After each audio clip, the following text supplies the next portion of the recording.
Hey folks, today's episode is sponsored by Viceland, the new TV channel from the people who brought you Vice, the magazine, and Vice, the online site. It's a channel with shows that focus on real people and the way they live. You're gonna dig it. Go watch brand new shows right now like Black Market with Michael K. Williams, Party Legends, Cyber War, Fuck That's Delicious, and Traveling the Stars, Ancient Aliens with Action Bronson and Friends. Find out where you can watch and get your channel by going to Viceland.com now. We're also sponsored by Squarespace. Make a landing page, a beautiful gallery, a professional blog, an online store, any of it by using Squarespace to make your own personal website. Start your free trial today at Squarespace.com and enter offer code WTF to get 10% off your first purchase. Squarespace sets your website apart. Oh, you know what? Also, today is the last day you can get the early bird package for the Now Hear This festival in October. Now Hear This is a festival for podcast lovers.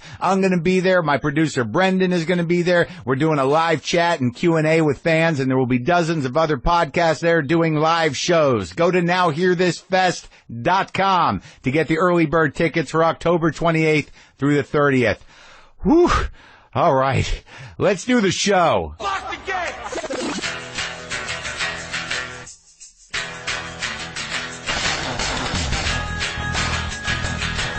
All right, let's do this. How are you, what the fuckers, what the fuck buddies, what the fuckeristas, what the fucktuckians? Had a couple of what the fucktuckians at my shows in Bloomington over the weekend. As you can probably tell by the slight difference in sound quality, I am broadcasting from a hotel room. I am still in Bloomington, Indiana. I've been here many times before. I enjoy it. I walk the blocks. I eat the food. I take it in. I operate at the pace of Indiana. And also the shows were fucking great. The Comedy Attic here in Bloomington is a great comedy room. And I know that's been said before, but it's interesting to work, to find a room. This place seats about 160. It's tight, and everybody's right on top of each other in a way. It's snug, right there in front of you as a comic. It's a great one-mind room. I'm working out the new hour and a half, and it was beautiful. It was beautiful. All the shows were just exciting. All the shows were a little bit different. The audiences were great. It's just a real treat to do real club work in a real comedy club. People traveled from Ohio, from Chicago, from Kentucky, from where did I meet people from? From Dayton, from Louisville, from Cincinnati, from Chicago, and Indianapolis, of course. Dakota, South Dakota, I think people came in from. And it's very humbling for me, and I appreciate you traveling to see me if I might not be coming to your immediate market or nearby. But I'll tell you, man, it's worth the trip. It's still, I think, as a person who knows me pretty well, I think it's a good investment of time to come see me in a little place, because I have a better time. I had complete freedom of mind over the weekend, and I was definitely very present. But anyways, I had some good food here in Bloomington. I ate some biscuits and gravy, and I had some good coffee, and I worked with Mo Mitchell, who's a young comedian, and she was great. It was nice. Roseanne Barr is on the show today. I'd like to preface that by saying that this was recorded before either convention. She probably would have been a little more worked up had it been done, say, today. But I really didn't want to focus on that with Roseanne. Roseanne's one of the great comics, and she's one of the great comic performers, and she's had an amazing career as a comedian. She's important. She's an important comic, and I wanted to talk about that. So that was, my agenda. That was my agenda. So, you're dying to hear some hotel room observations? Observation number one, the chair at a hotel room desk has been through a lot. When you see a hotel room chair, just know that some stuff has gone down, and that chair has cradled a lot of dubious behavior, questionable moral activity that happens between a man and his computer and his dick. That is the triad. That is the triangle of sadness right there. The mind, the computer, the dick. So just know that when you sit down in a hotel room desk chair, that you are in the masturbatory throne of God knows how many people. Unfortunately, I had that realization while sitting on it naked. I don't know what I was thinking. I wasn't doing that, but I was just checking my email. But I was naked, and there was no towel between my ass and the seat. And then I thought, they probably don't clean these seats that well. What the fuck am I doing? What am I doing? I mean, I don't know if anything's going to crawl up my ass, but I still, it was just an uncomfortable moment. It was an awkward moment because I respected the journey of the chair, and now I was part of it, and I didn't want to be part of it. So I'm okay. I showered. The other observation I made that I thought was sort of interesting and positive in a way, and it gave me a new respect for some working people, is that there's a maid staff at every hotel. There's a cleaning staff. I see the women in the hallway. Well, this to me was sort of beautiful and required some wisdom and some sensitivity and some experience of a somewhat dark sort. I eat my nicotine lozenges, and these nicotine lozenges, they break apart sometimes, and if I break one, it'll crumble a little bit, and I had some nicotine lozenge crumble on the bedside table, be right by where I slept, and I woke up in the morning, and I looked at the nicotine lozenge crumble, the powder, the white powder, the little chunks, and I'm like, holy shit, that looks like blow. I've had my time with blow. I know what cocaine looks like, and I'm like, that does look like blow. It's kind of funny. Kind of nostalgic. I didn't get Jonesy, but I was like, I remember, But so I went about my day, and I came back, and the room had been cleaned, but the little pile of white powder and little crumbles of rocks of white remained. Now, I'm going to give the maid the benefit of the doubt and say that she made a choice there. That wasn't an oversight. She said, "Oh, I don't want to wipe that up. That guy's probably looking forward to that. He's probably looking forward to that bump when he gets back and he gets ready to take the throne."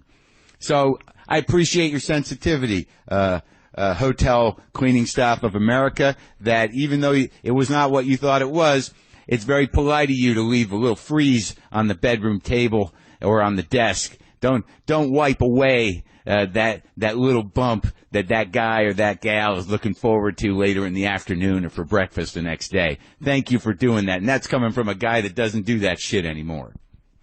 We're sponsored today by Blue Apron, and here's something you might not know about Blue Apron. They've established partnerships with over 150 local farms, fisheries, and ranchers. So when you're using Blue Apron to cook amazing meals at home, you're getting the best from family farms across the country. For less than $10 per meal, Blue Apron delivers seasonal recipes along with pre-portioned ingredients to make delicious, home-cooked meals. And Blue Apron knows that not all ingredients are created equal. Fresh, high-quality ingredients taste better and are better for you. Whether it's Japanese ramen noodles, wild-caught Alaskan salmon, or heirloom tomatoes, Blue Apron is bringing you the best. Some of the meals available in August include spiced pork burgers with goat cheese and cucumber corn salad, and a summer vegetable and quinoa bowl with fairy tale eggplants. What are those?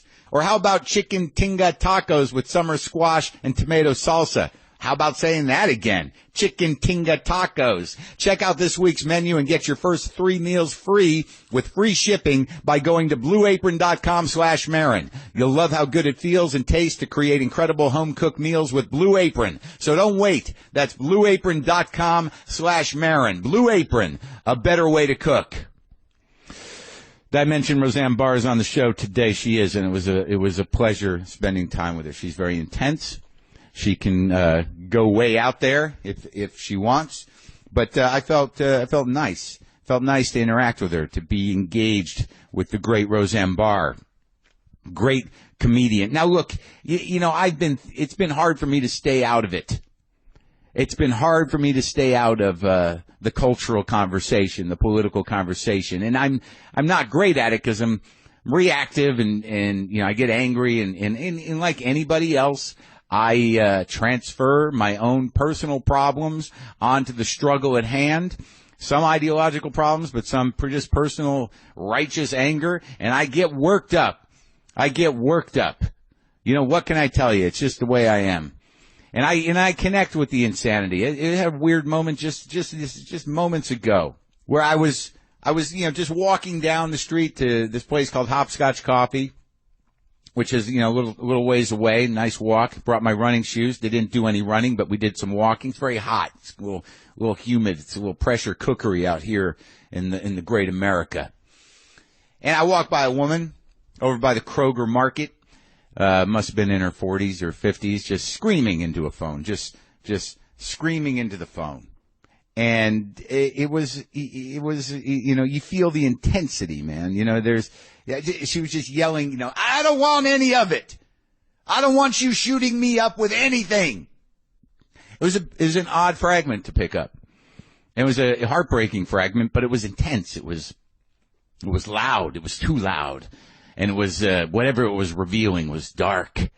And I went to get my coffee, and I got my cup of coffee, and I came out, and I heard that woman screaming. I heard her voice still screaming. And then I realized that she was holding a phone. I don't know what kind of phone or how old that phone was, but she wasn't on the phone. She was just screaming, and the phone was a prop for her anger, for whatever intensity that was inside of her, for whatever broke this person. The phone was an outlet that enabled her to yell freely in public with the not very effective illusion that she was on a phone. And when I got out and I saw her across the way and I was watching her, I couldn't keep my eyes off her. She was yelling, "What you have can't be medicated. You need to go to prison.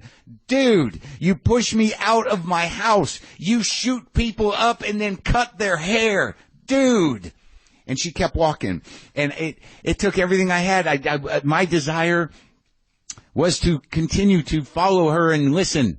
I wanted to hear more of the crazy, dark stuff from the lady who had problems but was venting freely in her fantasy world, in her mental illness. I don't know why I'm telling you this, but I gravitate towards that type of intensity, towards that type of insanity. And then I started thinking about where we're at, politically, because there's some moments where I don't understand. I understand how people feel that there's a lesser of two evils, that neither choice is good or whatever, but sometimes I don't understand what compels people to gravitate towards somebody.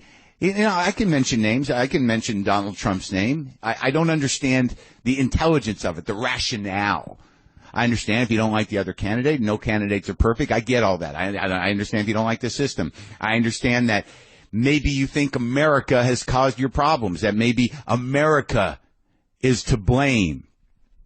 I got a couple of questions about that. I mean, have you really gone deep? How much of your problems can you really blame on America? What's going on at home? What's going on inside? What's going on with your luck or your personal problems? Now, I'm not rationalizing anything and I'm not trivializing anyone's issues, but sometimes I don't understand. I have done some reading. I know that there's an epidemic of addiction, painkiller addiction, oxycodone addiction in this country, that it's striking primarily white lower class people who are angry and desperate and have given up hope that the country is shifting and leaving them behind. I understand and I can be empathetic with that anger, and it's a tragedy that the mortality rate among that group of people, white males specifically, in terms of ODing, liver disease, and drug-related tragedy, is very high. From what I understand, it's almost at wartime levels, the mortality rate, because of painkiller addiction. It's a tragedy that that's happening. It's a tragedy that spirit has been so crushed, and that there is so much desperation and so much giving up. And I empathize with that. I understand the nature of addiction, and I understand the current of that horrible anger and sadness and desperation and just lack of hope. And I understand why somebody would shoot up. I understand why somebody would relieve themselves on an involuntary, almost choiceless basis to relieve that, to just feel the release of floating into the freedom of a medication, of a drug that alleviates that desperation, that anger, that hopelessness, and you just float. But what is the opposite of that? How does that get relieved? How do you relieve that in the world of being present? How do you relieve that desperation, that anger, that hopelessness? And what is that relief? Is that relief rational, or is it not unlike drug addiction? Is it a rational, thoughtful, reflective relief? Henry Rollins once called track marks hateful little holes in one of his books of poetry. Hateful little holes. And I remembered that because that's what it is. When you do that, when you jack yourself, when you stick a needle in your arm or you take a pill, there's two things happening. It's like, I'm going to feel better, and I fucking hate me. I hate me. I hate me. And then you take it and you float. So when I think about the appeal of Donald Trump, I think about the opposite of that. You know, how do you relieve those feelings in the real world among people? How do you relieve it? Because I can't understand intellectually what the decision is to vote for a man like that. Look, if you don't want to vote, fine. I suggest you vote. If you don't like Hillary, fine. Whatever you got to do. I'm just dealing with this one thing. What is it? Why vote for Trump? What is the defense? The defense, here's why people vote for Trump. Fuck it. Fuck it all. That's got to be the rationale. It's a fuck it all vote. And when you say, why are you voting for Trump? The answer is fuck you. So it's fuck it all, fuck you. That should be the campaign slogan in a way, because it is the counterpart. It is the perfect counterpart to an opioid high. What's compelling about engaging with his vision is it's a rush.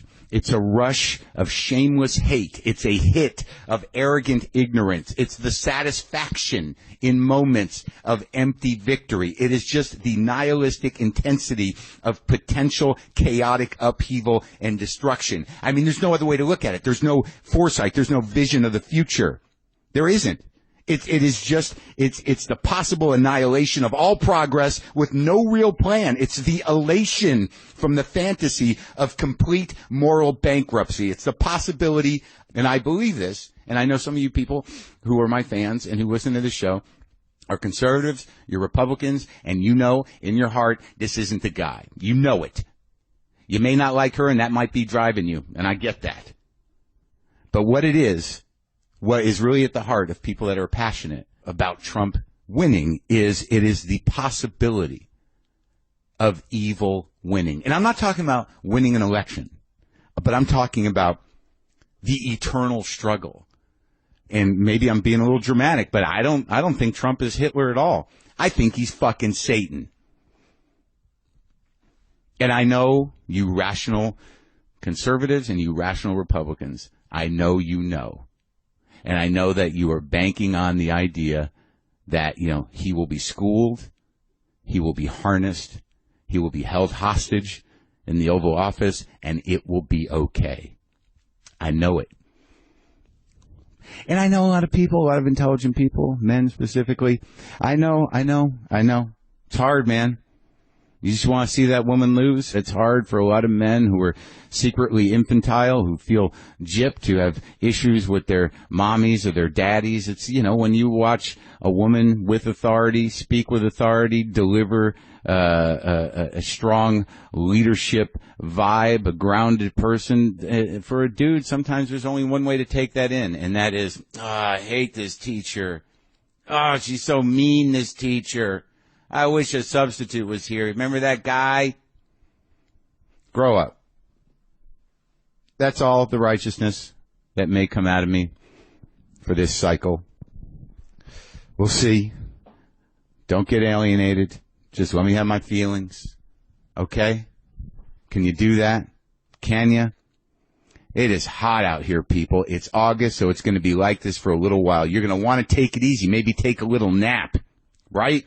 Well, the best way to do that is on a Casper mattress. Casper was made right here in the USA, and it's been honored with so many awards. It's the most awarded mattress of the decade, including being named one of Time Magazine's best innovations of 2015. Casper created one perfect mattress and sold it directly to consumers. That means no middleman, no commission-driven inflated prices, and it gets delivered right to your home. Part of the fun of getting a Casper is opening the box and watching your new mattress come to life. Watch it breathe itself powerful. You can also get an adaptive pillow and special Casper sheets. Mattresses can often cost well over $1,500, but Casper mattresses have a shockingly fair price. They cost $500 for a twin, $850 for a queen, and $950 for a king. Try it for a 100-night home trial. If you don't love it, they'll pick it up and refund you everything. Get $50 towards any mattress purchase by visiting Casper.com/WTF and using the code WTF. Free shipping and returns to U.S. and Canada. Terms and conditions apply. That's Casper.com/WTF. Use the code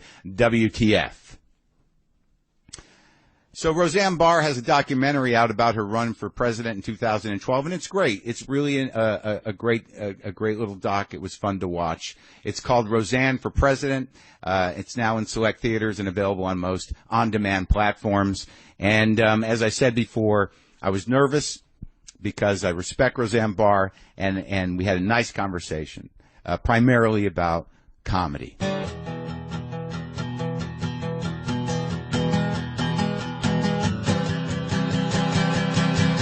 I'm trying to build a new hour myself, and I had It's hard. Right?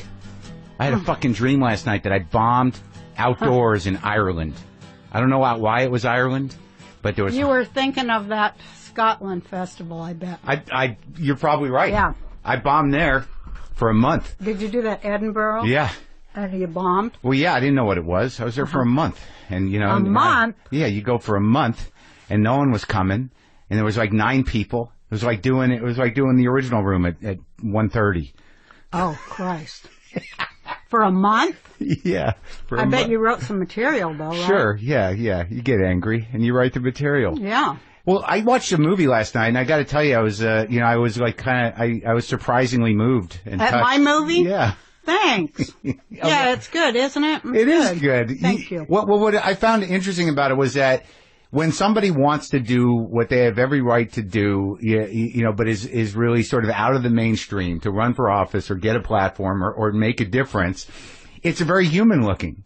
You know, I mean, you're going to rooms full of people that are angry and sort of, different types of people, but it looks like people trying to do something. Yeah, they are. That's why it says at the end of the movie, if you really want to build a third party, then get in there and help them build it. They have no infrastructure, and that's the only reason that they don't win. Yeah, but it was, and there was a lot of stuff I didn't know about you, my knowledge, the last time I talked to you, we were in a Winnebago. You were came to my studio. And now you're a star, and I have to go to your fucking studio. It's just easier here. It's a nice house. Like, it's cozy in here. This is. And thanks for the cantaloupe. I'm starving. Isn't that nice? You're nice. It's a good one. Does it's the time. Does it remind you of childhood? My grandmother used to make melon balls. Yeah, my grandma used to too. Really? Melon ball? They were so good, yeah. It's like a Jew thing, I think. It is a Jew thing with sherbet on top. Yeah. Orange sherbet. Yeah. Remember? Yeah, I do remember. That and brisket. I remember. Brisket. Mm-hmm. But I knew you kind of because I was a doorman at the Comedy Store, but it was after you. But I know you started there. Like, once you're part of that weird mythology of the Comedy Store. I didn't start there. I started in Colorado. Right. But you ended up there. Yeah, show business. I started at the Comedy Store for sure. Have you gone to see Mitzi since she's been sick? No. I haven't, and I feel horrible. I got to do it. Well, she's not, she's barely there. I mean, I've been told that she can still kind of recognize. Oh. But she's not communicative. She's gone. It's kind of this. Last time I saw her, I was screaming at her, You were? Yeah. About what? You have a disease. Oh. And she didn't accept it. Oh, you knew she had the Parkinson's? Yeah. And she goes, no, I'm just nervous. Oh. I go, no, you have a degenerate disease, and that's why you're shaking.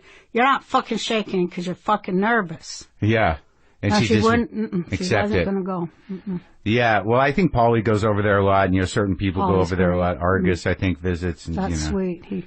That's sweet that he would do that. Well, yeah, I've talked to some of the old timers in here, to like Jimmy Walker and and people. Wow. Yeah, about like Mike Binder I had in here because I sort of I get sort of obsessed with the Comedy Store. Yeah, I do too. You do, right? Oh yeah, because I was there for some real amazing shit. I know, right? The most amazing shit in the world happened there. It's crazy. I wonder if it still does. I went there. I have to say it did, because I went in there on this one night, and they got like African American. Yeah.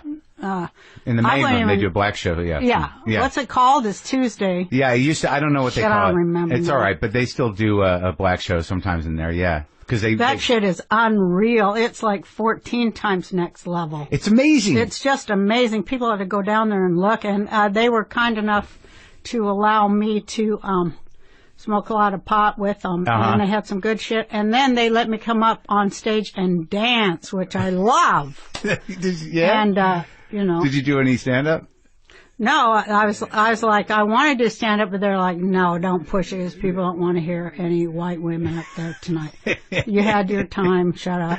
Well, but they let me dance, and that was really fun. Were people happy to see you? They're fucking putting music and rap and shit in their act. It's unreal. They have a DJ on stage. It's unfucking real. It's the best thing I've seen in 20 years. I felt the same way. It was just last week. I was in the OR, and it was just like a regular OR show, and then down the main room was a black show, and it was like going to a different city. It was it was excited. It was interactive. You know, people. It was just a whole different experience, and it was right down the hall. It was the old Comedy Store. That's what I thought. Really? Because remember? Oh, you weren't there then. I was there in 87, 88. Oh, that's when I was there. I just missed you. Oh. I was a doorman. It was when Sam got big. I remember that. Weren't you and him out in the parking lot with fucking snorting blow with guns and shit? And no, the guns came later. Oh, yeah, I just missed the guns. I was like, fuck, them guys got guns out there. I lost my mind and left. This is like Ciro's again. Yeah, it was a little weird. I missed all that. But it's the Ciro's ghosts that are there. That's why the Comedy Store was so exciting. Yeah. Because it's got all those Ciro's. It's got a haunted thing to it. It is totally haunted. It was like especially the main room, right? Yeah. But like now it's weird. It's all electric again. It's packed out again. Like it's like popular again. It went through a period where it wasn't. And now it's like huge. Comedy's going to get so fucking big. That's why I want Trump to win. Because it's going to fucking rock comedy. But you don't really want him to win. It'll fucking make comedy bigger than anything. Well, yeah, we'll have something to make fun of. But, you know, I mean. I need a fucking job. Come on, Trump's good for the economy. for your economy? If Hillary's the fucking president, nobody's going to be able to tell any goddamn jokes. Everybody will be like, I am offended by that. Fuck that. But don't you think that there's more power in being offensive when it's actually a little more thought of as bad? Yeah, because I was up in, oh Christ, I don't remember the name. Was it Seattle or Portland? No, Portland, yeah. And it's right after the Hollywood Reporter. Thanks a lot, Hollywood Reporter. I did a great interview with them, so they always have to do that headline for clickbait. Yeah. And it goes, Barr says we'd be lucky to have Trump. Yeah, right. And I was so fucking irate. And, you know so they tried to boycott my Portland show because all they do is fucking read a headline. It destroys people, this headline. They didn't click on it and see why I said what I said. It was out of context and everything else. That's what they do. I said, Clinton owns the media. She's going to win.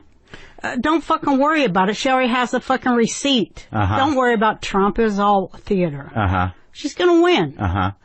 My opening act, which I can't remember her name, she's a great comic, but she's like, people were pressuring her not to open for me. Oh, I'm based on a headline. Because they thought I, came out for Trump. That's unbelievable. I said, I'm voting for my fucking self. I've only said it 10 million times. I'm writing myself in till I fucking win. Because I know I'm not full of shit in the wire, and I know I care, and I know I can't be bought. So I don't know that about them, too, or any of them. Well, I think that's another thing when I was watching the documentary that you start to realize about your history is that, you know how to push back. You fought for everything you had. And that, some people, Trump's a clown, and certainly he's got experience in being a slippery, slightly immoral businessman and a functioning racist. Don't fucking just get one guy. Come on, that's the Republican Party. I get that, yeah. And they always work that racist angle since what's his name in those fucking commercials with the Willie Horton. It's not just Trump. Trump is the most liberal person who's ever run a GOP. I know that's he's more progressive than Hillary on so many things. It's just how they're fucking with our minds. Well, he shouldn't inflate such a moronic hatred, and I've never seen it inflated like he's doing it.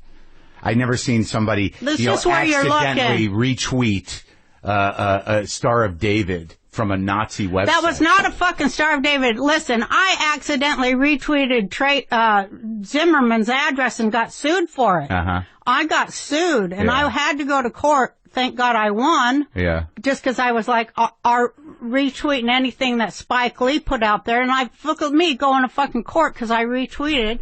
That cost me a lot of money. Oh. So yeah, don't retweet shit.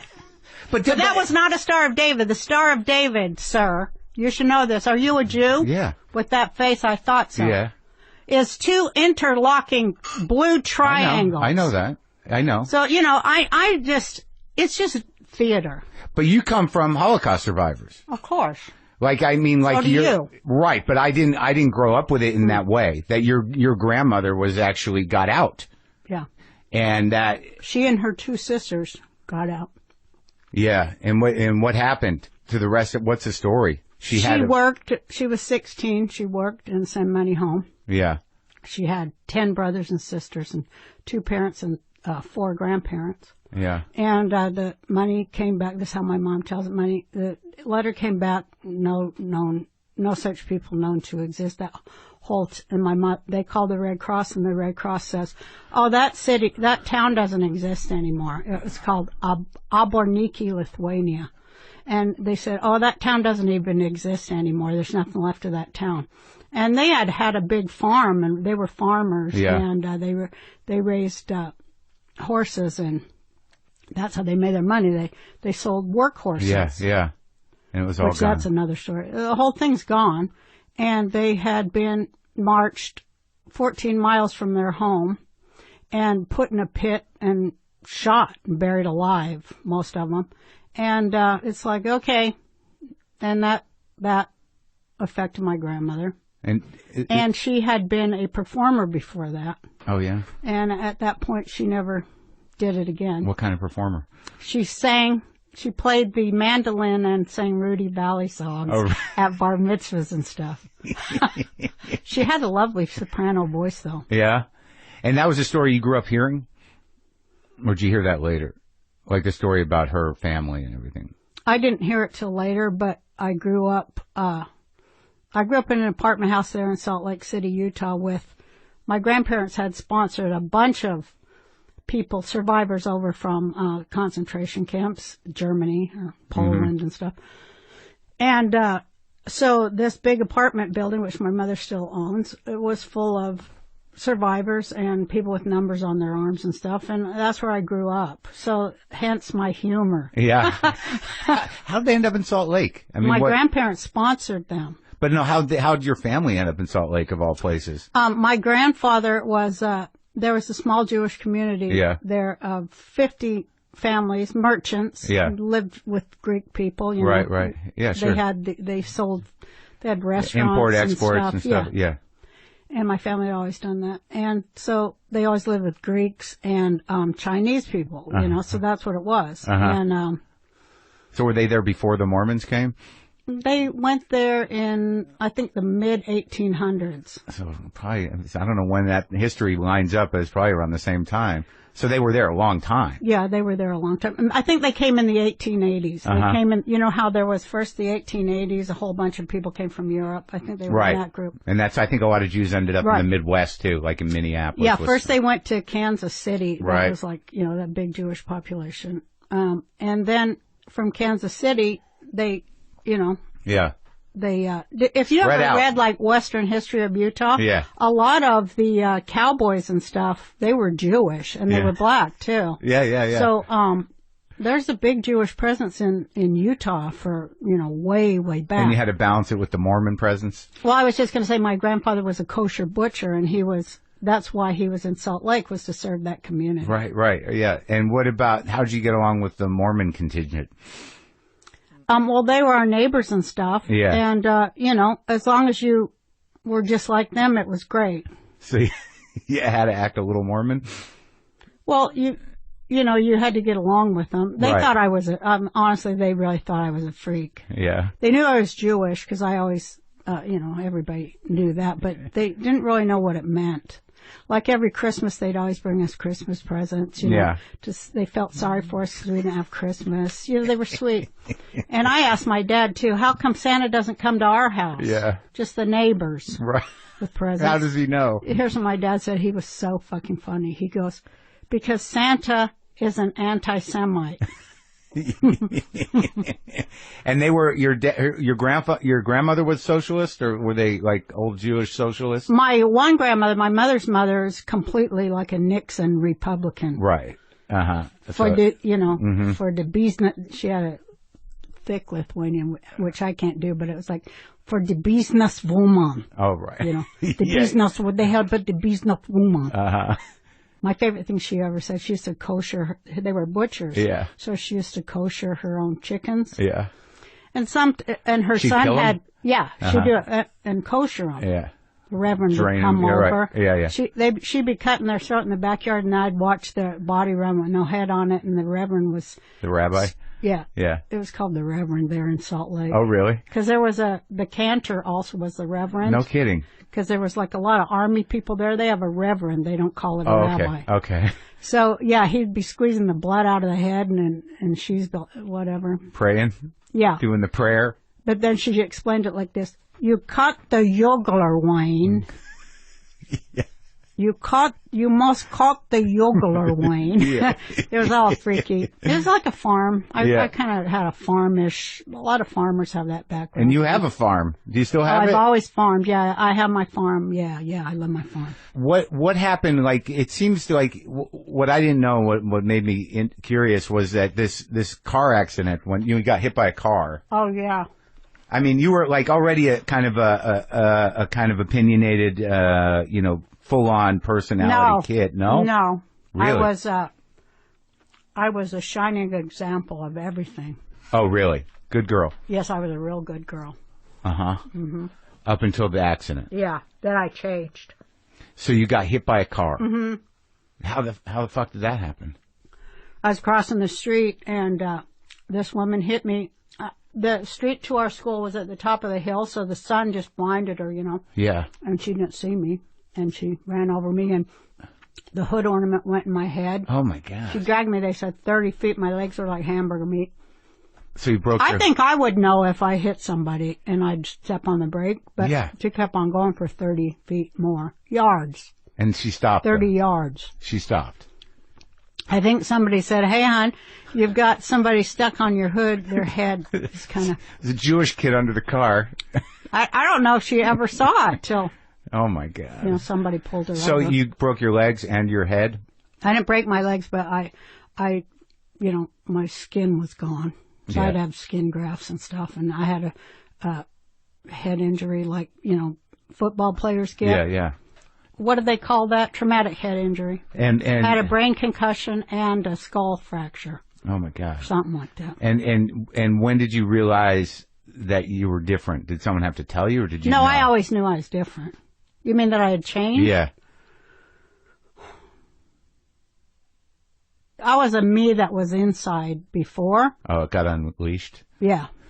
Came out. Your real self manifested? One of them. It was like a kind of a 12-year-old. Uh-huh. Yeah, it was, and it was a boy. Oh, yeah. So, it confused people. Right. And what led to the institutionalization? Telling people that I was a boy. Really? Just and other things. Committing to it? Mm-hmm. Uh-huh. And then, designing my own clothing that people found distasteful. Those were the symptoms? Mm-hmm. Failing school. Yeah. Just dropping out totally. Yeah. Is that when you had the first kid? Oh, no, I didn't have my kid till after the mental institution. Oh. I also didn't have any kids till I had hitchhiked cross country back and forth by myself. Then I had kids. Do you look back on all the stuff that, happened immediately after the accident, after the institution, as being because of your brain injury, or did you feel like you were fucked up? I knew I had parts. Yeah. I don't know if you call it fucked up, but I knew there were different parts of me inside. Right. Yeah. And I tried to, mostly I tried not to manifest them. Hold them I tried to pass. That's right. what we say in the language of people who have dissociative identity disorder. Oh, really? We try to pass as singletons. Right. So it's like anybody else that's kind of closeted. You just, not kind of closet, but closet. You just try to get along, to go along. And right. You like notice people so you can copy what they do so they won't know that you're fucking out there.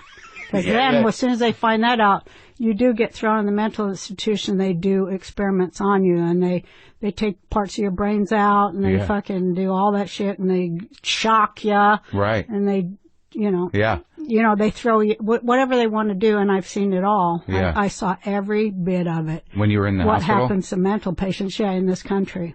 It's horrible. It is horrible. So after... I had to live there almost for a year with people that sometimes get a pair of scissors and run after you. Oh, my God. And try to stab you in the neck. That was the doctors. No, the doctors just drug you because they're getting paid to give drugs to people, I remember the worst time in the mental institution was when my teacher, this was the height of freakish. Yeah. Well, this is just one of them. Yeah. I don't even know why I should say this.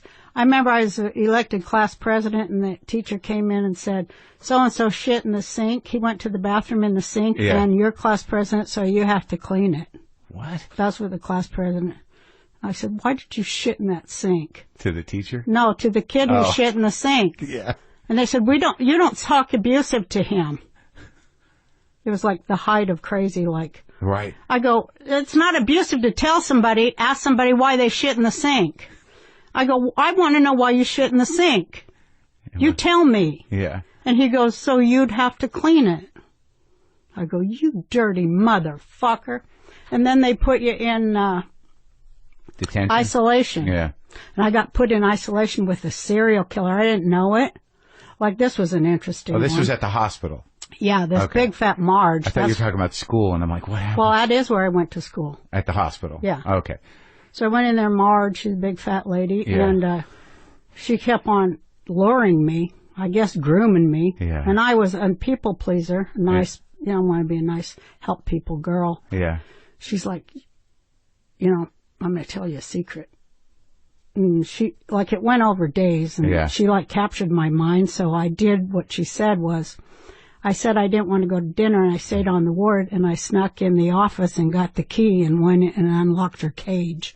And I went in there with her, and, just sitting and talking to her. And about 4 minutes into it, I realized why I was in the cage with her. Oh. And I had to fucking fat mouth my way out of that one for about 20 minutes, and it was terrifying, but I did it. Yeah. So I was like, Jesus. That's where I got my gift of gab. That was the first show? Yeah, first stand-up show? Yeah, but I don't know. When you got out, that's when you left home and kind of went out on your own, right? Well, I got out. Then I moved to up in the mountains in Georgetown, Colorado. Just what compelled you? I got pregnant in the mental institution. In the institution? Uh-huh. And, was it right when I got out. Consensual situation? Right when I got out. Some parts of me were consensual, but others weren't. Yeah. So I don't know what you do about that, Right. I had a baby. I gave her up for adoption. And I met a girl there and went to live with her on a commune in Colorado. This is like 1970, so that was like a thing. 72. Yeah. Mm-hmm. And how was that? How was what? Living on a commune. Fucking awesome. Yeah. We had a rock and roll band upstairs. Oh, yeah? We worked in the kitchen and washed dishes and stuff. And I had a boyfriend. I got to go live with him half the time. It was all hippie heaven. Yeah, yeah. And it was cool. Did your family know where you were, or you just checked out? No, they came and visited us. Yeah. They were really cool. I remember my dad talking to all my freak friends and asking why they hated the government and shit. Right, right. They were cool. And how'd you make your way down into, where'd you end up, like in Denver? First I got married to some guy, and no, I'm kidding. And we had 3 kids, and we moved down to the city. What'd he do? He worked for the post office. Was he an all right guy? He's an awesome guy. That's good. He's a great dad, awesome grandpa, great person. That's great. Yeah. So, and then when you started? Still a good friend. Yeah? Mm-hmm. And you get on with all the kids? Who? Your kids. You. Do you get along Well, with we have 3 kids together. Yeah. And you have a good relationship with everybody? With all my kids? Yeah. Oh, hells yeah. That's great. So. Got 6 grandkids. Oh, my God. Yeah. And do they all come down to Hawaii and hang out? Some of them live in Hawaii. Oh, that's great. Yeah. I have a farm there. I know, yeah. I made a conscious decision quite a while ago to want to farm. Yeah. Because I just love it. Yeah. And so I went to genes. Hawaii. Yeah, it's totally in my genes. It totally is. I feel it like that soil. Woo! I can feel that going way, way back. Yeah. You know? It's beautiful down there, too. Mm-hmm. Get a little peace of mind. I can write there. Yeah. Because they're quiet. Yeah. It's quiet, you know? Yeah, and the man you're with seems like a sweet guy. He's pretty sweet, yeah. He's an old grump. Yeah. He just turned 67. Christ, he's really grumpy. Is he still playing sax? Oh, he plays 6 instruments, so I have so much beautiful music in my life. That's sweet. You know? Yeah. He's a great musician. So when did you start doing the stand-up in Denver? What compelled you? Did you see somebody do it? Were you a fan? I was a cocktail waitress. Yeah. And I always wanted to do it because my dad, he wanted to be a comic. Oh, yeah. So my dad was he'd always tell me about all the comics, you know. He'd be like, this guy, this. Do you remember who? Oh, yeah, everybody. Oh, yeah, he just loved comedy. Jackie Leonard. Well, here's what he's doing. Jackie Leonard. And he's like, look how ingenious this guy is with just the click. You don't even see Jackie Vernon. Jackie Vernon, I love yeah. Jackie Vernon. And there was Jackie Sheldon, too. Yeah. And everybody was Jackie. Jackie Leonard, right. Everyone took the name because someone got successful with it. I was going to say about the Comedy Store in the big room, we were talking about being special nights. Uh-huh. I saw the greatest comic I've ever seen, Jackie Diamond. Did you ever see Jackie Michael Diamond? Rosenberg? Yeah. Sure. Yeah. I went bowling with Sammy Davis Jr. He patted him on the back. His glass eye popped out of his head, rolled down the alley, picked up the spare. I remember that kid. I did a special with him when he's from Newton, Massachusetts. Mm-hmm. And he did that character, and we both auditioned for something. Then he came out. I think he became Orthodox Jew. He did. Yeah. He moved to Israel. He married they had kids, and they went to South America. Yeah. But he was just beyond a genius, and he used to do a fake Jerry Lewis telethon on stage in the big room. Right. You loved it. It was amazing comedy. Oh, that's great. It was beyond anything. Like right now, if he was on at that Black Night, it'd be like, it'd be that exciting. Yeah, it'd be that level of comedy. But at that point, people were like not getting what the fuck? it. Well, it's like, when does he smash the watermelon? Right. But I saw Sam Kinison, I saw Harry Basil and Sam Kinison and Jackie Diamond fucking go off on each other on stage in the big room. Yeah. And I was like, this is so legendary. Oh, it used to get crazy there all the fucking time. It was just crazy there. Do you think they were really doing them devil worship things over there, Sam Kinison and them worshiping the devil in the back? I lived in Crest Hill, Was for a they year. doing devil worship out there? No, it's a lot of coke. Oh. I think that, the mythology of the store and the weirdness and the hauntedness, I don't think it's beyond Sam to, not unlike some, hippie shit to try something, but I don't think he was, I think he really believed in Jesus. And I think that, he definitely did. Yeah, his plan was, I'm going to be the worst motherfucker I can be, and at the last minute, I'll apologize and I'll get in. Yeah. I really pushing the limits like comics do, right? That's right. I think so. We're made different, ain't we? Yeah, thank God. Or whoever. I mean, the beautiful thing that I realize as I get older is that, we can just go, me and you can just hang out here and we know what the deal is. Yeah. And, I can go to the Comedy Store and just right away you're talking to brilliant people, funny people who think about shit. People are on your same wavelength. And and you live a different life. Yeah, you do. The fact that we have to, the funny thing about comedy is that, we have to entertain, not, because you did one of the greatest sort of socially aware, radical shows for years for regular people. And we live completely fucking weirdo lives. Yeah. It's sort of, but you did your time. I mean, it sounds like, you definitely had the responsibilities of somebody that, struggled. You had kids, you had a husband, you lived that life, you saw what it looked like. I don't think I ever lived that life, really. I've been a comic since I was 20. I live like a fucking gypsy. Well, you don't have any kids, right? I didn't. I managed to get out without kids. See, that's why. I used to be sad about it. I'm not so sad about it anymore. Right. Well, so I tell my kids. Yeah. I said, whatever you do, when you grow up, don't have any children of your own. It'll just ruin your life. Trust me. But you love those grandkids, right? I sure do. Uh-huh. But I got, how many kids do I got? I got 2 sons and, both my sons, they don't have any kids, but all 3 of my daughters, they have kids. When you started doing comedy, what was it like? Because I know, there's... I hope my sons don't get anybody pregnant, because I don't want them being with any bitch. I know that's like, I do think that's a feminist issue, and they won't let me say shit like that. What? That I don't want my sons getting with any hoes or any bitches. That ruin them, that hurt them, that take advantage of them. Yeah, because they're going to come against me. And so that is a feminist issue when I have to bust some bitch down. Yeah. See what I'm saying? Yeah, I do see what you're saying. Because you know both sides of it. I know sure righteous feminism, and you know how women can be horrible. Mm-hmm. I know the scam they're working. Trying to get with my sons. I found one, though. Yeah. I'm not going to say. I can't jinx it. Okay. I'm looking for these nice girls to force my sons to marry. Yeah, I've always been doing it, but you got to work it right. Yeah. See? Yeah. They got to have that ass. The ass is important. That's all that matters. And so you got to get a smart one that'll do what you say, and they got to have an ass. That's a lot of things to find together in one package. Well, maybe the outreach will work here on the show. I hope so. It would be a woman who would have respect for me and want to help me grow my family, not her bitch-ass family. Right. And we would help her family, of course. Yeah. But she's not going to come in there and start fucking treating my son like shit. I won't have it. Yeah. No, there's some hurtful people out there. Women are every bit as horrible and abusive as men are. Nobody says that, but they do. Yeah. And mental abuse and shit that men have to go. No, I know why men hate us. Yeah. I do. Because of that? Because we're just terrible fucking people sometimes. We are. Men are too, but Jesus. Thank God we won't have to be here much longer to fucking work on this shit, right? Really? You think it's over?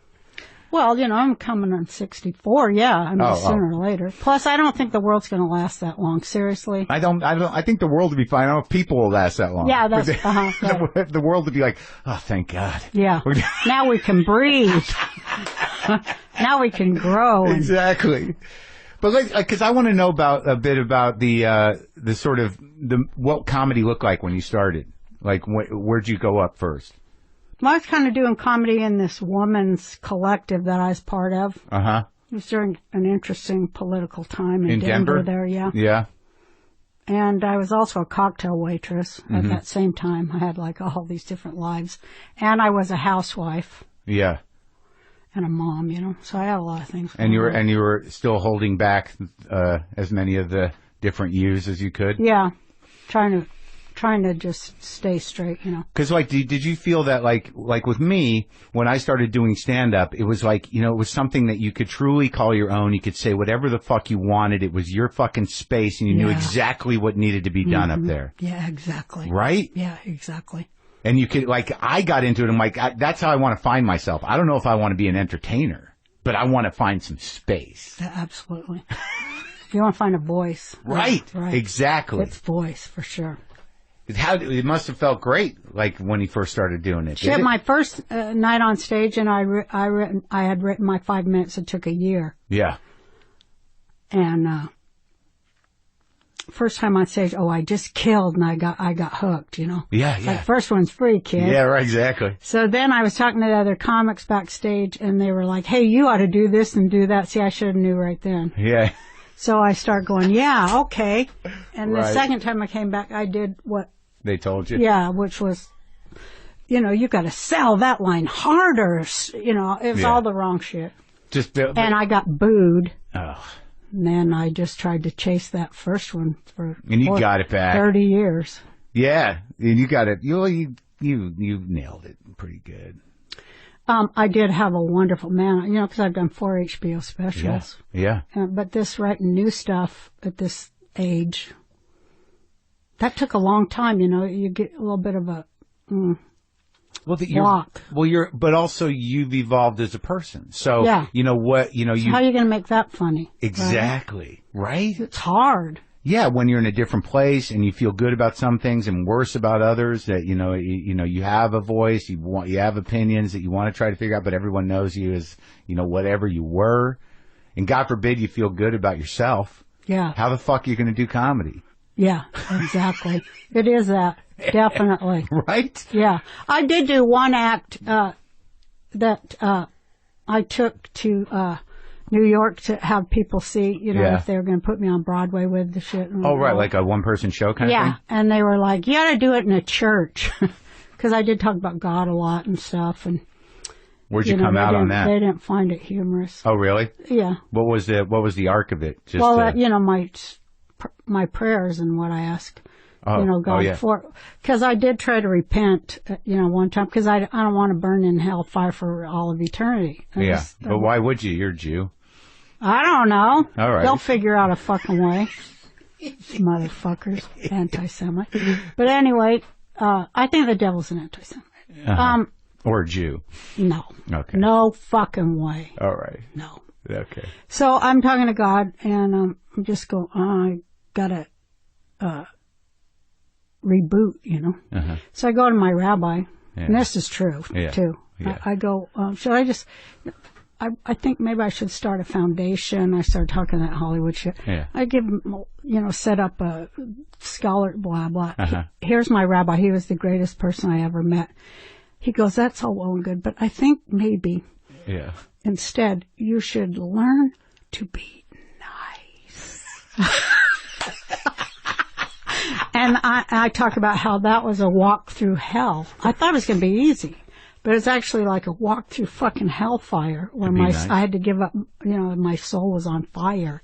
You had to fucking hold back what I really want to say. You're a comic. I know. You're out there fucking being nice. I mean, I couldn't even do comedy.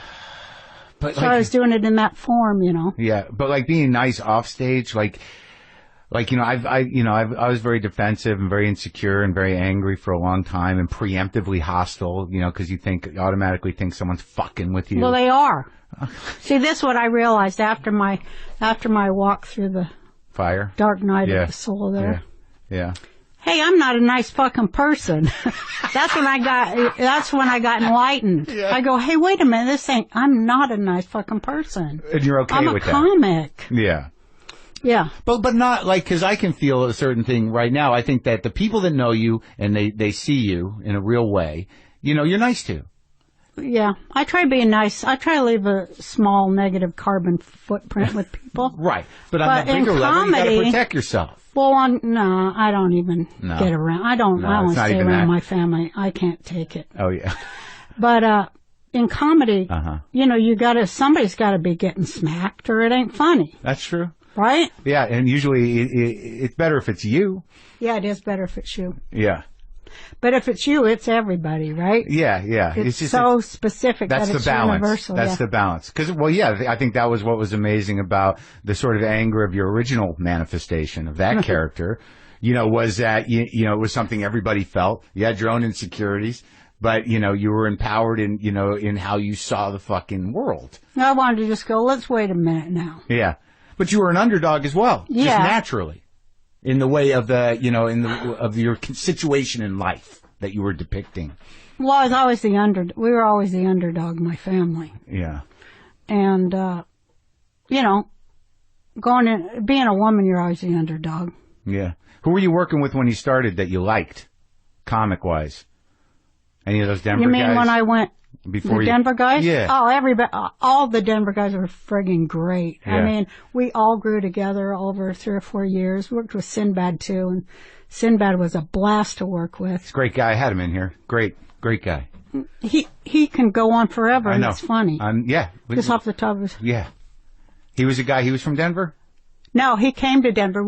We would bring in comics from, we'd all watch them and learn from them. Louis Anderson, of course. Yeah. He was one of the first headliners we ever saw. He blew our mind when he came to Denver. He's just in here. He's beautiful. Isn't he? Great comic. Christ, he's great on that basket show as the mom. Yeah. I hope he wins an Emmy for it. That'd be sweet, right? He's as great as that You character. toured with him like in the late 80s, didn't you? I remember because I with Sinbad too before that. I was in Albuquerque after I lost my mind on drugs. I went back home. Why'd you lose your mind on drugs? Well, That's what I heard about you. Yeah, I was hanging out with I wrote about it. And I've talked about it before. I was hanging out with Sam. I was up at Crest Hill, and they would come up there and party for days and days, and I was doing a lot of blow, and I was like, I got psychosis. Like, I started to think I was living in some sort of evil conspiracy, which I might have been, and that I was sort of waiting for instructions from voices that I was hearing. It got pretty, it was good. I went out there, and I had to leave. I finally, like, a voice said, "You got to get the fuck out of here." And Sam and I had some falling out. He was a little bit of a bully, and that's an understatement. So I freaked out. I left. I was just a unpaid regular belly room comic door guy. And I went back home and I got clean. And I was at home in Albuquerque, just lost, trying to get the fucking psychosis out. And you and Louie were playing. And I remember, because I knew Louie, I didn't know you, but I knew him from the store. And I went over there to see you guys. I remember where you were staying or whatever, but I went to the hotel and, I said hi, but I didn't go to the show. But it was weird. I don't remember what surrounded it, but I just wanted to, feel like I'd done something at the store. Do you know what I mean? Yeah, like, do you remember me? Like, I'm alive. So how long have you been sober now?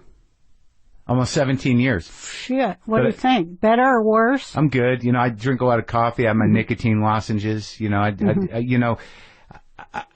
okay. I'm better. A lot better. I got myself back. That's good. Because like a lot of that stuff, you're just avoiding your shit. Yeah. You can't avoid it. No, it gets you. It'll do something. Yeah, it's either going to be malignant or it's going to be positive. That's right. Absolutely. So, when you got to Hollywood, how'd that work with Mitzi? You just auditioned for Mitzi? Yeah. Yeah. What made you come to Hollywood? It was Sam. Sam's the one that... Kennison? Yeah. He saw you in Denver? Yeah. We worked together in Colorado Springs, and he's like, you got to come out there, Mitzi. He was like the fifth guy who said it, too. Louis said it all the time. Alan Stevens said it all the time. Alan. My friends, I love Alan. Yeah, he was in here. He's I just love him. And he's a tough guy. Yeah, he's the Mr. New Jersey. Yeah. But that was before Sam was the star, though. He was just working, right? He was the star in the clubs. Right. Yeah, right. He didn't do the Rodney movie or the Rodney show. Right, it hadn't happened yet. Because Young Comedians is where we all went to the next level, right? Right. Then he was in the movie. Did you love him when you saw him first, Sam? Oh, fuck yeah, there was nothing that good ever. I never saw Bill Hicks, though. Yeah. Till later. And right. I think if I would have seen Bill Hicks first. there they were working together in Texas. Bill was Kennison a kid. And Hicks. Yeah, Bill was a kid. I wish I would have seen that, because I have to say, they're both great, but man, Hicks has 5 more levels. Highbrow, elevated, yeah.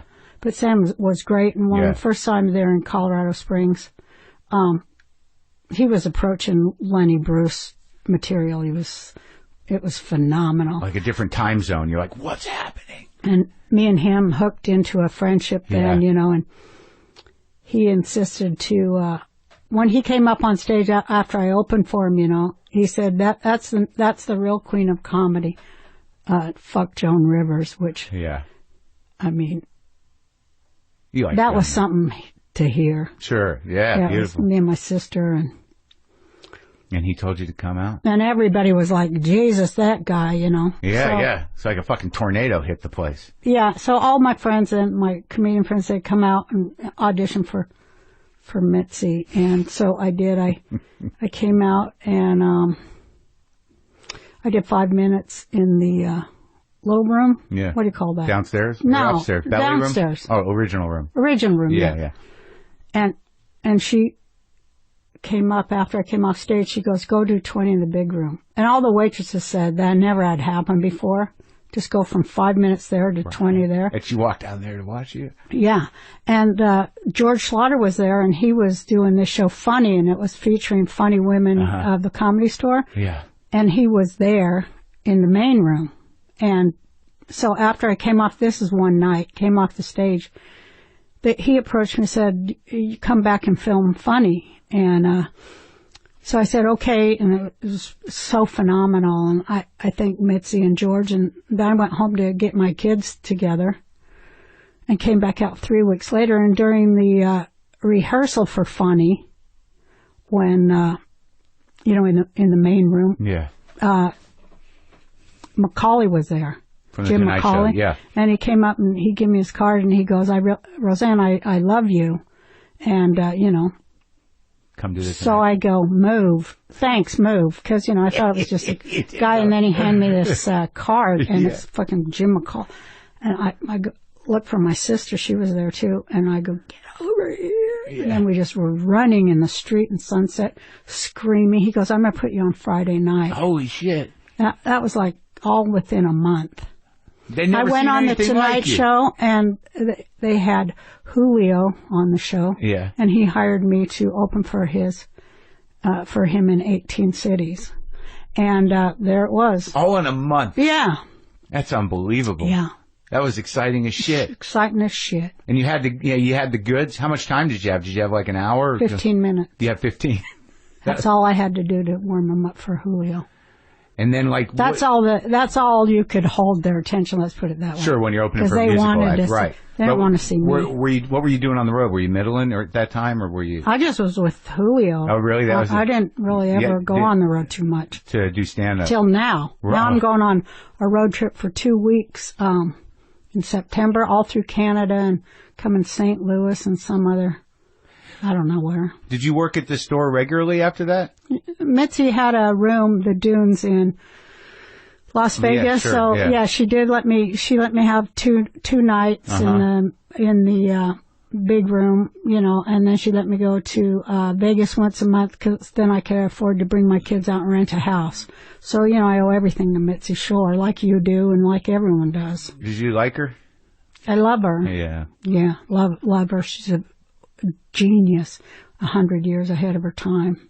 And all those dudes that you started with, those are hard dudes. Those are like, real deal. Like Sam and Alan and like those. They're comics. Yeah, they're real comics, man. They're real comics. Alan knows where all the bodies are buried. I know. I'm going to interview him and make him tell the stories. Are you? Oh my God, have you heard his stories? Yeah. Oh my God. And I was there for a lot of them too. Did you get along with Sam all the way through? He turns on you after a while. Right. He was kind of bipolar. Yeah. If he likes you one day, then he didn't like you. Yeah. But all comics are like that. Yep. Then I didn't like him. When he was ready to be nice to me, I was like, oh, fuck you. And then when I was ready to be nice, he was like, fuck off and stuff. Yeah. That's how it is. It is. That's why if you have any friendships over the years, you're real lucky, because we're so all fucking bipolar. It's true. Yeah. Right? Yeah, but even if you don't see people for a while, if you're a comic, it's all right. You're started right where you were. Sort of got any jokes about Trump? That's right? You didn't see somebody for 30 years. Exactly. It's fun. So when did we all live in our heads a lot, though, huh? Solitary people. Lot. But I'm okay with that. Me too. Like sometimes where people, I say I think I'm done. Mm-hmm. Like I just want to go hang out somewhere. They're like, you go crazy. I'm like, I'm ready for that kind of crazy. I don't mind being alone. I can do nothing all day and I'm occupied. Yep. Thinking, you know what I mean? Yeah, Making some food. Mm-hmm. Yeah, absolutely. That's enough. It is, absolutely. I don't like the pressure, especially now with so many eyes on you and everybody willing to you're ready to tear you apart for anything you say. It's like, it's fucking exhausting, man. It was hard before all this shit. Well, also in that old act, I said, I realize that people who tell the truth, nobody fucking likes them. Yeah. When you realize that. Yeah. And the only time they like somebody who tells the truth is 500 years after they're dead, and only if they are tortured horribly before they died. That's true. You're not invited to the party. It's like, no, she's just going to run the party. Yeah. Well, we are a bummer. I know. That's why I just try to, not go to too many parties and be nice. I've gotten nicer. I don't know if it's going to help my comedy, but I feel like I've gotten nicer. I liked when it all came together in my head, and that was during the making of this movie, where I could put everybody on the same bus, all the parts of me. Yeah. And we'd be like, oh, we're pulling for good. And, in the documentary. Yeah, in the documentary, and be like, the greatest feeling in the world is when you've helped a whole bunch of people. I mean, seriously, after you really focus in on what's important. That's such a great feeling. And I did it for narcissistic reasons, because, it made me feel so great to be able to, see people hear me tell the truth and get it. Yeah, and be awesome. passionate about it. And really, yeah, it did show all your, as many as I could. Like I thought it was a ballsy movie. I didn't know what to expect. I didn't even know if I was going to watch it because I got a screener. I don't know how much time, but I'm like, I gotta, Roseanne's coming over. Yeah, you had to do it. But what's your favorite part? There's a couple of weird parts. That, like, I like moments that, there was... your favorite moment. Well, there's a couple. Like, right off the top of my head, when you said, will you help me fold the sheets? And he said, not right now. And he went off, just walked away, he's playing horn, and you're like, okay. It was just, it really defines your relationship. Like, what? Well, just that you're like, I want to fold the sheets now. And he's like, not now. But he didn't really have anything else to do but play his sax. And I thought that was sweet. And you just walked back in and waited for him. But yeah, you can't disrespect a musician when they're practicing. I mean, of course I have, but I've learned. The other parts were like, I like that you were, really showed the personal sort of challenge of dealing with Jill Stein. Mm-hmm. And, you're the sort of, the party that's sort of like, do I want to be a team player or and honor that, or do I want to just like find her annoying and not like her? Right. That's a real struggle. It was. I know, I could see it. Because you're like, if you really mean it, shouldn't you just be like, well, whatever the party needs, but you're like, fuck her. On some right? level. Yeah, no, I know. I get it. But I thought that was great. I also thought it was interesting, when you switched parties and you found more support with the freakier people that weren't, because there is a level of organization in the Green Party that is not that different than mainstream politics, only it doesn't matter as much. Yeah, they talk that same corporate shit. Right. But, when you got into the peace and freedom, you're like, oh, these people are really my people in a way. Yeah, they were. Yeah. But, they all got people at the top that, they're the gatekeepers. Sure. They're not going to let the voice of the people come out, no matter what. That's how they're getting their money. But the weird thing about the voice of the people is that, like, it can come out, but now it's how it's framed. I mean, I think that, we've never lived in a better time to say shit. You're right. But it's like, what are they going to do with it? How are they going to neuter it? How are they going to take it out of context and make it, make me look bad? By putting the headline, we'd be lucky if Trump won. Yeah. But, the fact of it is that, I agreed to run as vice president if Kent Messplay, who's Jill Stein's, major contender there in the Green Party, and they have their convention in August, and if Kent Messplay gets the nomination over Jill Stein, I've agreed to run as his vice president. So I never really left. I'm always leveraging. I'm never going to give up on, trying to build a third party for people. So you're actually, in a way, learning how to be a politician from the ground up. Well, I want to affect their platform because they got a couple offensive things in their platform that'll keep them from winning. And then they have a lot of really great things in their platform that should actually be in the Democrat platform. So I'm going to keep pushing it until things get better. I'm one of a few people who knows how to do it, and I'm going to continue to do it. It's a growth process, education process, and and like I saw that in the movie that you were sort of getting better at showing up, doing the speeches. You're working hard. Well, actually, the whole time during the making of this movie, we didn't put any of this in there. But I live in Hawaii and I'm a farmer. Blah blah. And there's a lot of interesting farming stuff going on there in Hawaii. And we forced them to have citizens panels and community meetings, which they're trying to get rid of everywhere. Mm-hmm. And we kicked Monsanto's ass off of the big island of Hawaii. And I wrote a lot of those speeches that helped kick Monsanto's ass out of there, and they knew that they couldn't come back from it. So I was working my narrative, and that is like, as a comic, this. The narrative and the words and the power of words, there's nothing else. Sure. And I was really working it over there in Hawaii during the making of this movie. But, we did kick Monsanto. They're banned off the big island of Hawaii because we want to grow decent food. Yeah. And food grows like, overnight there. Cows live in a pasture of food, and so should people. Food grows real easy. Yeah. You don't have to have factory farm and all that shit. You don't have to do it. Well, in fact, like that's the opposite of it. Yeah. And then Monsanto went and sued the state of Hawaii because what's really at stake is they're trying to get rid of small government. And small farms. Small government. Yeah. They don't want that. They don't want the people having a say Local in what power. they grow. Right. And it's all about that. Yeah. So, I mean, all these things still interest me, and people say, oh, you should run for something in Hawaii. And then I'm like, yeah, I don't know. But you also want to do show business. And I got a lot of options, and that's why I can't. Right. Well, you look back at like the Roseanne show, like in the fights that you fought for that, and what that made, how that changed show business. Do you have mostly pride about that? I've total pride about it. Yeah. Because I worked really hard on it. Yeah. And to make the argument once again, this is why I like politics, is because of the Roseanne show. Right. To make the argument that it was me, and I convinced an entire gaggle of Republican and conservative television executives that introducing gay characters during the family hour was actually a smart thing and a good thing to do. And that was very hard, and that took a toll on my nervous system, But I did it, and I see it everywhere now, and a lot of things too on, women characters and such. So I feel like I had a lot of victories. Sure. Did you meet Sandra at the Comedy Store? Sandra Bernhardt. And how did Laurie Metcalf get the job in your show? Laurie and John were in great Broadway plays, and Carsey Werner wanted both of them, and so they brought them in, and we read together, and that's how they got the jobs. They were great. Laurie's amazing. She's scary great. She did like the third, I think it's the third episode of Horace and Pete, Louis show is all Laurie Metcalf. It's like 25 minutes of her doing this monologue.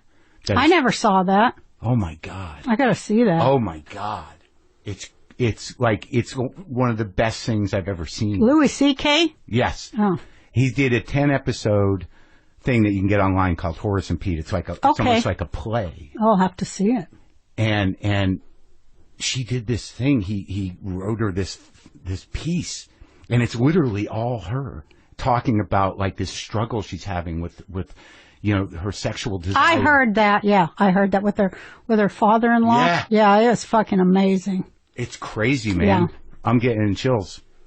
I was like, this is kind of an odd subject, but Christ, she can make anything great. Oh, yeah. So can John. I mean, all the actors on that show were just great. Yeah, he's amazing. He's scary great, too. Me and him used to watch her and go, oh, look at that. And then me and her used to watch him and go, look at that. Well, that scene you showed in just that little piece in the documentary, because like working with him gave you so much room to be yourself. Yeah, he really was. Like the two of you when you were doing that bit about, getting the money, how do we save money? What are you going to do? That was from the pilot. Oh my God. Yeah, I think it was we so got raw. way deeper than that over the years. Oh yeah, of course. I mean, we really became Dan and Roseanne on some level. We were all really our characters on some level when we'd work, and John had this thing. He'd always make up these circus games for us. And it was like, you can't go out of the, if you walked off the set, that was the forbidden zone. Yeah. And then we'd get in too much trouble. We had these other games we played for ourselves, and it's like, she's going into the forbidden zone. The lawyers are going to get her back here. Oh, and really? Stuff like that. But also we pretended that we were in a circus sideshow. We had so much fun. Yeah. Do you keep in touch with him? I say hi to everybody. Yeah. Do you feel like over the years that you have any enemies that never really balanced out? Like, do you feel like there's people that you pissed off forever? Sure. Yeah. Oh yeah. Shitloads of them. Yeah. Yeah. But that's just the way it is, right? That's just how it goes. Yeah. Yeah. Because if you're gonna have an opinion and fight for what you want, you want to own your own work. Yeah. People are not gonna. They don't like you for that. That alone makes them hate your guts. Yeah. It's like, well, you're supposed to take 10% of your work. We get the other. Yeah. It's fucked up. Show business sometimes. Yeah. So what would you like to be doing? A lot of great comics dying broke every fucking day. It's the fucking worst. We have to do something about it. Yeah, I don't know what to do. I don't know either. Like some of them that like they didn't plan, it's like, like we got lucky. I got lucky. I was about to be one of them before I started this fucking thing in here. Like you didn't. At least they got to get on health care. Jesus, it's They're- awful and they're all old and shit. What- I don't know. What can you do? What can we do? I don't know. I got to think about it. Okay. What in show business wise, you're going to tour, and what else? You got TV ideas you really want to do? I have like 100 ideas, and my problem is I got too many options and no focus. That's my problem. Yeah, I know. Yeah, I have that. And then I'm like, do I want to go to England? And so I got like, would I want to do something in England? A show? Yeah. Why not? Shit, yeah, I would. Yeah. But then I'm like, oh, now what? You know, I got to be in England. You can buy a castle about $200 over there now. So I might go. Get your castle. Well, I love talking to you. It's great Love to see you. talking to you. Thank Great you to so see much. you. Thank you.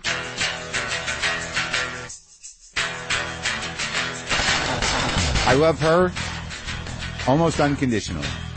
I hope you enjoyed that. Don't forget about the new TV channel, Viceland. It's on right now, so go find out where you can watch it at Viceland.com, and then go watch shows like Black Market with Michael K. Williams, where the guy who played Omar from The Wire goes inside underground economies, and Party Legends, where famous people tell their best party stories. Get watching by going to Viceland.com now, and you can always go to WTFpod.com.